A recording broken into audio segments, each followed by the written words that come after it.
কক্সবাজারের লাবণী পয়েন্টে আজব এক ফল বিক্রি করতে দেখলাম। এটা নাকি গোল ফল, সুন্দরবনের যে গোল গাছ হয় গোল গাছের ফল এটা। দাম জিজ্ঞেস করলাম, মাত্র 20 টাকা করে। চলুন তাহলে কেটে খেয়ে দেখা যাক কেমন, টেস্ট করে দেখা যাক। এটার স্বাদটা যে কেমন হবে, আমি আসলে এর আগে কখনো গোল ফল খাইনি, এই ফার্স্ট।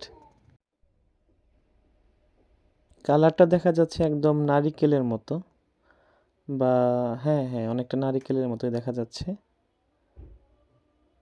সুন্দর দেখতে অনেক।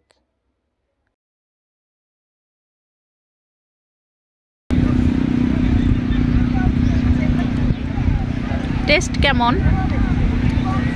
অনেকটা তালের শ্বাস এরকম।